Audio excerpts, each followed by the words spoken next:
Hello. In this video, we'll review the chapters 1 and 2 from the AP Physics C Mechanics course with a few questions regarding these topics. We can start with a question from vector addition, or in this case, vector subtraction, where we know that the particle has an initial speed that it is given, and later the velocity changes and it becomes a new velocity, and we need to figure out what is the change on velocity, not as a vector but as a value. So we need to find the magnitude of the change of velocity. We start by finding the change of velocity delta v. The change of velocity delta v as a vector is the final velocity, which is minus 10I plus 13j, and since we need the change of velocity, we need to subtract the two velocities, so minus 6I plus 5j, and we need to subtract the values of I and then of j, so we need to do minus 10I minus 6I, and then we will have 13j minus 5j, and the result is minus 16I plus 8j. And in order to figure out what is the value, the magnitude of this change of velocity, the absolute value of the change of velocity is root of 16 to the power of 2 plus 8 to the power of 2. This will bring a value close to 17.9 meters per second.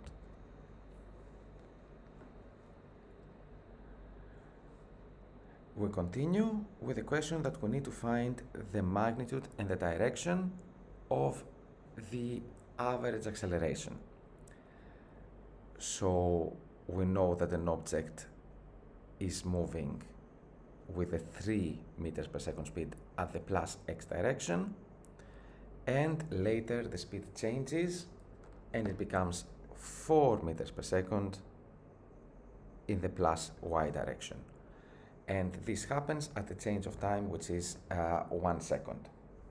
Now, the acceleration is the change of velocity with respect to time, but we cannot subtract the values 4 and 3 because the final value of velocity, which is 4, it is on the plus y direction, so it is pointing upwards, and the initial velocity is 3 meters per second, but it is in the plus x direction, so it is pointing to the right. So we need to subtract these two vectors.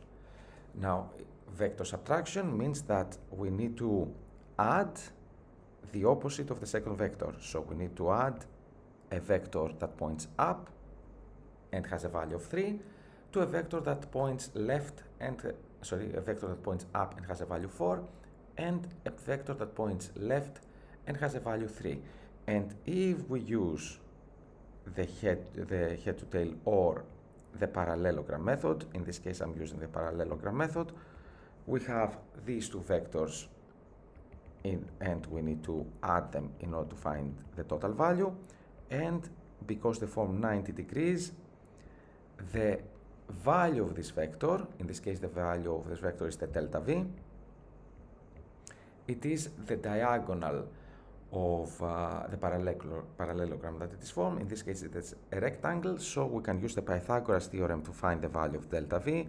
So root 3 squared plus 4 squared, this is equal to root of 25, so the value is equal 5, and from this we can find the value of the acceleration, which is 5 over the change of time that it is equal to 1, so the value of the acceleration is equal to 5 meters per second squared. And we can see clearly that the direction of this acceleration is above the negative x-axis, so the answer is B. Then we continue to a question about the graph of the acceleration and the velocity. Anyway, if we read the question, we see that for a graph of the acceleration, we know something about the slope, and then we know something about the area. And we need to figure out something about the velocity. Now, we need to remember a few things about the graphs. When it comes to the position versus time graph, we know that the slope is equal to the velocity.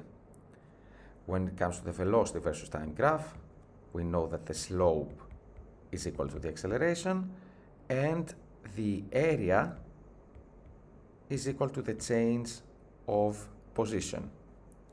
And when it comes to the acceleration versus time graph, we know that the area is equal to the change of velocity.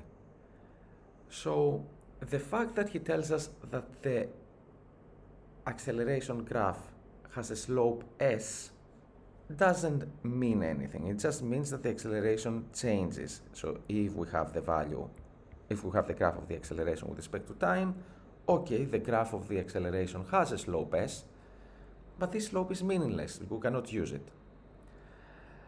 However, the area is important because from the area of this graph until a certain time that we will call t0, we can find the change of velocity. So we start with this given, that the change of velocity is given to the area, and the area is just given as a capital A. Now, if there is an initial velocity, and we know that there is an initial velocity VO, so the variable velocity minus the initial velocity is equal to the area, so the velocity as a function of time, or the velocity at a certain time, it is equal area plus VO, and the answer is A.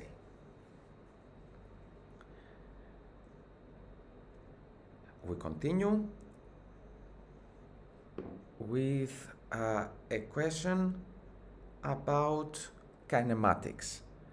So we see that an equation for acceleration is given. We know something about the time zero. We know the initial position and we know the final position. And we need to figure out what is the equation for the position. Now we must remember that the velocity is derivative of position, and in this case this means that the change of position is antiderivative of velocity, and in a similar way the acceleration is derivative of velocity, and this brings that actually I made a mistake in the first equation, that I said the change of position, but I wrote change of velocity. Again, the velocity is a derivative of position, and the reverse, the change of position, is antiderivative of velocity, and acceleration is derivative of velocity, so the change of velocity is antiderivative of acceleration. So, since the given is acceleration, we'll start from the second equation in order to find an equation for velocity. This means that the change of velocity is antiderivative of 50 minus 2t squared dt. So the change of position is equal antiderivative of 50 with respect to time, it is 50 times t, minus 2 antiderivative of t squared, it is t to the power of 3 over 3. And either we will add a constant that it is the initial velocity, or the change of velocity is velocity as a function of time minus the velocity final, which is 5, minus the velocity initial, which is 5, and this is equal 50t minus 2 over 3 t to the power of 3.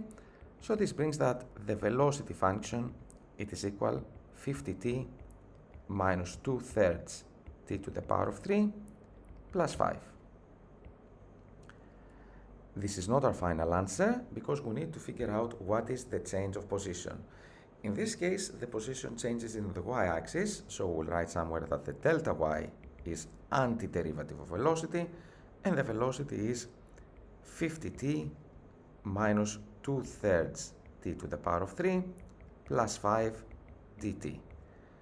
This means that the change of velocity y, which is velocity as the change of position y, which is position y as a function of time, minus the initial position that it is 15, it is equal to antiderivative of 50t is 50t to the power of 2 over 2 minus 2/3 t to the power of 3, antiderivative is t to the power of 4 over 4 plus 5t.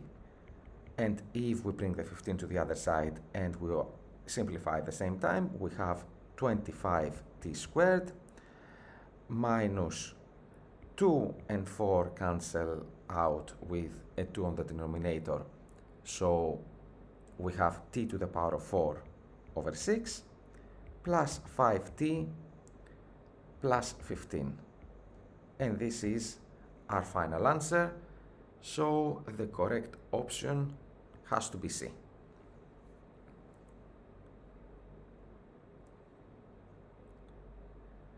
We continue with a question about relative velocity.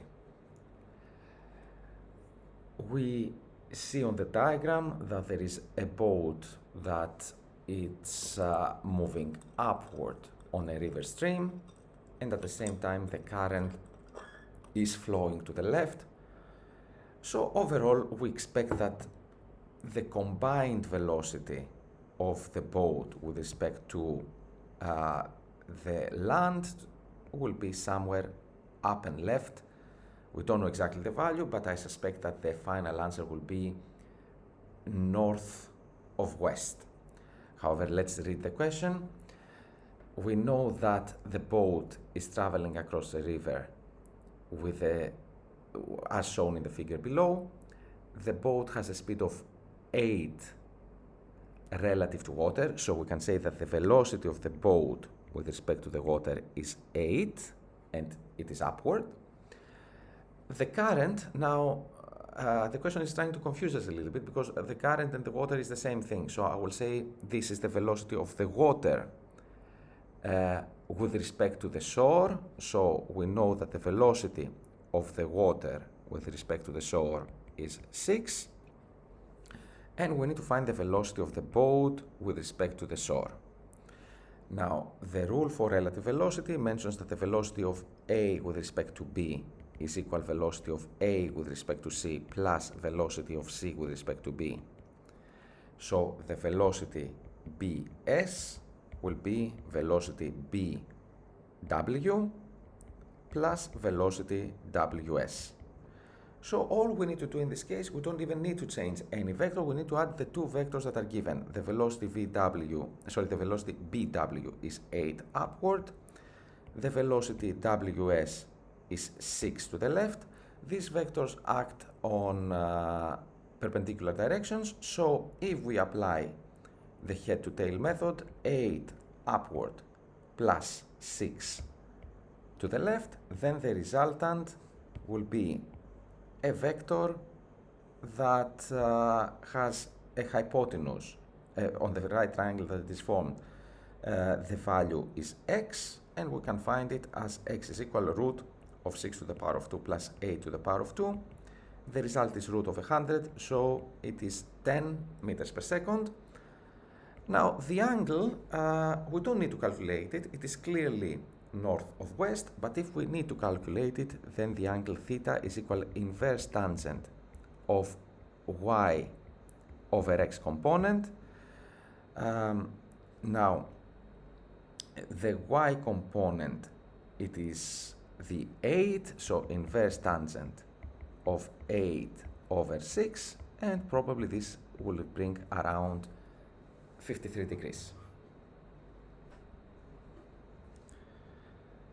We continue with a question about projectile motion. So we need to compare the maximum height for an object that we throw vertically upward with an initial speed VO and it reaches, as it moves up, a maximum height that he calls h. Now in this case, the maximum height will be completely above the original position, so the object is moving up, and at the top it has a maximum height which he calls h. And we need to compare it with an object, an identical projectile, that it is thrown with an angle of 45 degrees with respect to the horizontal. So this object will move upwards, probably at a less maximum height, since the initial speed is the same. And we need to figure out what is this new h. I will call it h2, and we don't know its value. Now, since we're talking about projectile motion, we need to consider the initial components of the velocity. In this case, since we're working for the height, we don't care about the x component, but if we need to calculate the velocity initial x, it is velocity initial multiplied by cosine of the angle.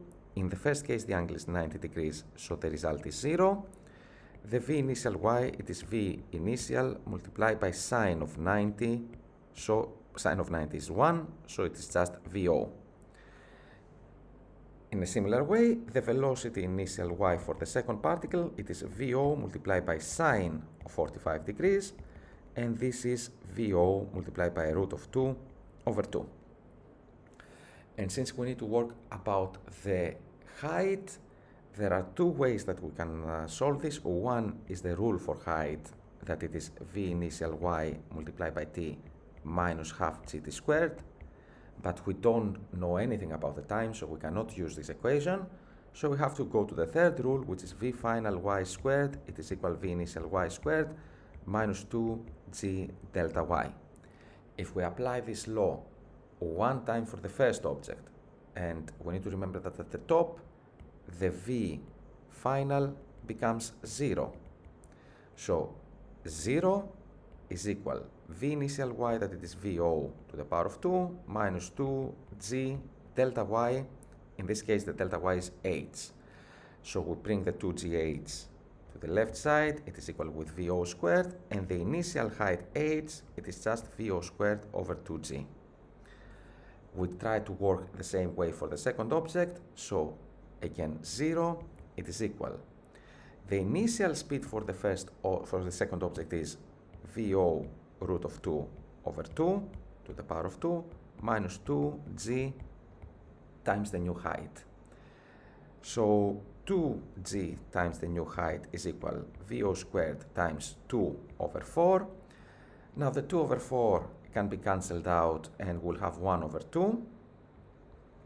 And this means that the 2g h2 is equal vo squared multiplied by 1 over 2, and the new height is equal vo squared divided by 2g multiplied by 1 over 2. And we see that the old height and the new height are expressed by the same expression, vo squared times 2g. The only difference is that the new height is multiplied by 1 over 2. So basically, the height 2 is equal the old height multiplied by 1 over 2. And this is our answer.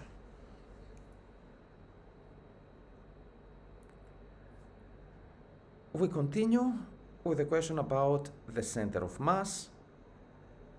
Now, in case we need calculations, the center of mass position is equal x1 times m1 plus x2 times m2, and we keep adding the product of position of center of mass of a particle multiplied by the mass, divided by the total mass, which is m1 plus m2 plus whatever mass is there.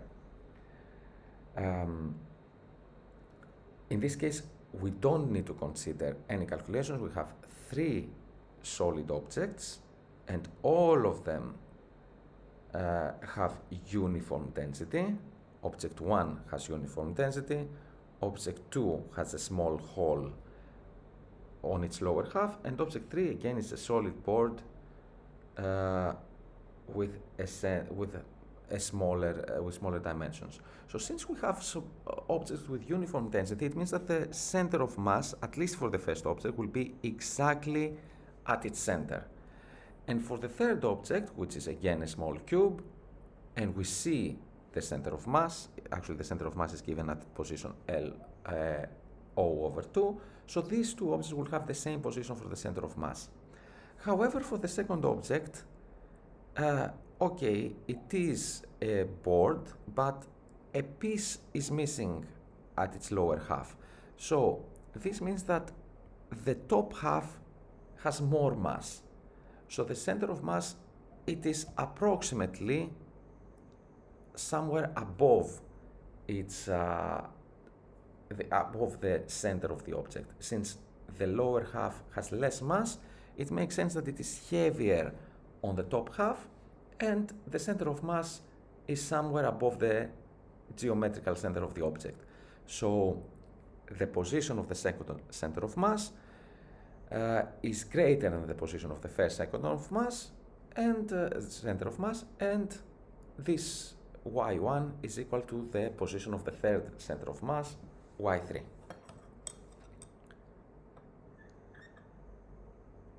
And we continue with a question about net forces. We need to figure out, okay, if these three forces are applied to an object, what is the sum of the force vectors shown in this O particle? Now, we might need to do calculations, but I have a feeling that this is not really necessary because we have one force that it is 20 to the right and two forces 10 Newton and 10 Newton to the left, but these forces are applied with an angle. So the top force has a component x that we don't know its value, but for sure it is less than 10. So we can say that the Fx, again I don't know its value, in reality it's going to be 10 multiplied by cosine of 45 degrees. However, this will bring something less than 10. If I do the calculations in my mind correctly, it will be approximately 8.6.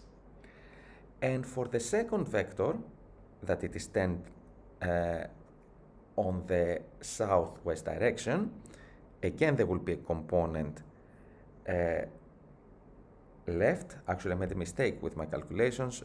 For the first particle, the force is 7.07. And for the second vector, the Fx component will be F multiplied by the angle, the cosine of the angle formed with the x-axis. So it is 10 multiplied by cosine of 30. And actually, this will be approximately 8.6. So on the x-axis, there is a greater force to the right. Again, we don't need the calculations. The two components for sure will be less than 10. So for sure, there will be an F net to the on the x-axis with direction to the right, because there is a force 20 Newton to the right. Now, regarding the y direction, maybe again we'll need to do calculations, but I also have a feeling that this is not necessary because for the x-axis we have angles of 45 degrees and 30 degrees, and the two vectors are equal. This means that the vector that points upward, for sure, the component that points upward, for sure is more than the component that points downward. So there will be an F net on the y-axis upward. Now, if we need to do calculations, we need to do 10 multiplied by sine of 45 degrees. This is again 7.07. And for the vector that points downward, we need to do 10 multiplied by sine of 30 degrees, because the angle with the x-axis is 30. So the result is 5. So there is an F net y that it is 2.07 upward.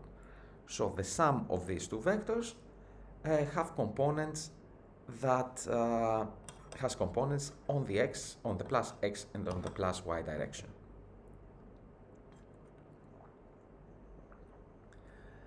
And we continue about a question about a system of particles that we need to find the tension. Actually, we need to find the tension on the particles between M2 and M3. In order to find the tension doesn't have a formula, but we can use F net is equal mass times acceleration. But first, we need to find the acceleration of the system. And we need to say that the system is moving because of a force of gravity that it is m1 multiplied by g. And there are some internal forces. There is the tension on the first cable, and there is the tension on the second cable, and there are the forces of gravity and the normal forces on the two objects on the desk. Now, in order to find the acceleration, we will say that the F net is equal to the total mass multiplied by the acceleration of the objects, but when we say F net, we mean the total force that it is applied on the system of these three particles, and we only consider the external forces. So we do not consider the internal forces of tension, and although the normal forces and the gravity are external forces for the two objects on the table, also their net is zero. So the only force that is applied externally on the system is the m1 multiplied by g, and it is equal to the total mass, which is m1 plus m2 plus m3 multiplied by the acceleration. So we know that the acceleration is m1 times g divided by the total mass m1 plus m2 plus m3. Now we need to decide if we will work for the tension on the first object, on mass 3, or for the tension on mass 2. And unfortunately for mass 2, there are two forces applied on it. There is a tension 1 and a tension 2. And if we decide to work for them 2, then there are two forces that we don't know, and we need to subtract them. We'll have tension 1 minus tension 2, and we don't know any of these forces. So it's better if we work only for the object 3. The object 3 has a tension, and I think that there are no frictional forces, so the only force that is applied on mass 3, it is the tension that we need to calculate. It is equal to the mass of the object, so mass 3 multiplied by the acceleration, and the acceleration is m1 multiplied by g, and all of this divided by m1 plus m2 plus m3. So we have our answer, which is A. And we continue to, again, we need to find what is the net force if these forces are applied. Now, we have forces on three different directions, so we need to find what is the F net on the x-axis and what is the F net on the y-axis, and maybe we'll also need to find components. But here in this case, we don't need to find any components because there are no given angles and all the vectors are either on the x-axis or on the y-axis. So for the x-axis, the only vector that is applied is a 4 Newton vector to the left. So either we'll say minus 4 or 4 Newton to the left. For the x-axis, the sum of these two forces is 3 Newton upwards, so we'd say either plus 3 or just 3 Newton upwards. And since now the three forces are diminished to two forces, and the angle that is applied on these two forces is 90 degrees, so we have a vector up that it is 3 and a vector left that it is 4, and in order to find the net, we need to apply the Pythagoras theorem. So the F net will be root of 3 to the power of 2 plus 4 to the power of 2. So the result is 5 with an angle that points up and left. Now the only option that we have is D. If we need to calculate the angle, we'll do tan inverse of y vector over x vector, so 3 over 4. And I believe that this will bring approximately 37 degrees. And we continue to a question that is about inclined plane. Then there is negligible friction. This object probably will be sliding down, but the angle of the ramp is decreased. So what is happening to the net force, the acceleration, and the distance? Now we can just consider, okay, the angle is decreased, and let's say that the angle is becoming 0. So if the angle is becoming 0, then the only two forces are the force of gravity and the normal force, and the net force of these two forces is 0. These two forces cancel each other out, so the net force, for sure, it is decreasing. Now, one way to consider what happens to the net force is, okay, for this object, the applied forces are the force of gravity and the normal force, but for inclined plane, although the applied force is the force of gravity, we break the gravity into the components mg sine of theta and mg cosine of theta. Now, the normal force and the mg cosine theta are equal, so we can cancel them out. And if the angle decreases, then the mg sine of theta decreases.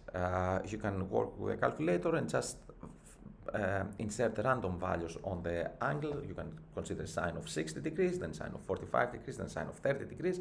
So the force, the net force as a value, for sure decreases. And since the net force decreases, according to Newton's second law, F net is equal to mass times acceleration, and the acceleration is equal to F net over m. So acceleration and force are directly proportional, so for sure the acceleration decreases.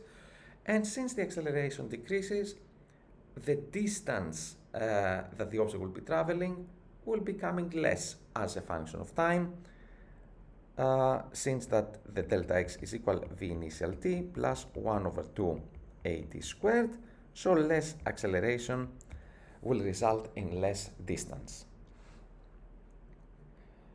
And we continue to our final multiple choice question for today, where we need to find, again, what is the acceleration of the box.